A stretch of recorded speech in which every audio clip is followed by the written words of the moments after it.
Well, for more on this, I'm joined on the line now by Ricardo Baretzky, the President of the European Centre for Information Policy and Security.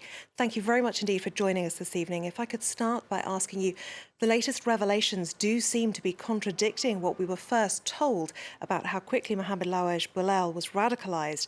Are you surprised? Absolutely not. We said before, the process of ISIL as well as Al Qaeda uses a system called self-radicalization.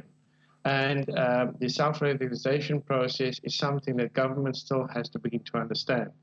And this is absolutely no surprise, and I guess there will be more information following soon.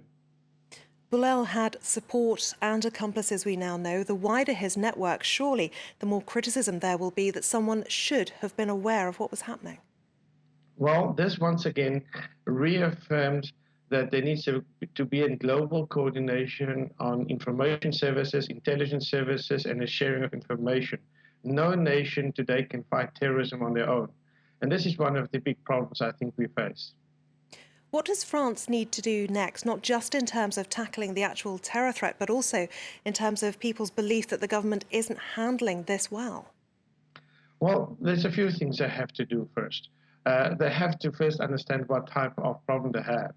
And that's already in itself a problem that they don't get to understand that they are dealing with a guerrilla warfare tactic. We've seen this in Africa, we've seen this in Israel, we've seen this in North Africa. And this is not new tactics used in terrorism. The second thing that they have to understand, they have to reform policies. They have to reform the way they think. You know, if they continue to sing the same tune, they're in for troublesome time. Terrorism is a very serious situation and a serious business. It's not candy stores. And they have to really begin to understand this. The recent report into last year's terror response after the attacks in Paris, the Charlie Hebdo offices, and on November the 13th, there was a call for a national intelligence service to be set up. At the moment, the responsibilities are shared between 6 different agencies here in France. Is there a problem that not every agency is getting hold of all the information that it needs? I think that's partially part of the problem, but I think the second problem is that there needs to be an international coordination program in place between all allies internationally. And this is where the real problem begins, because there might be other agencies that had information outside of Europe that could not share that information due to restrictions. And I think this is the part that they have to really get to understand, that working in an international platform is far beneficial than working on a national platform.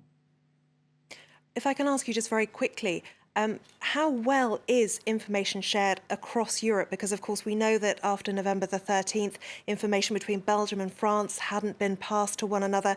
Is that a problem?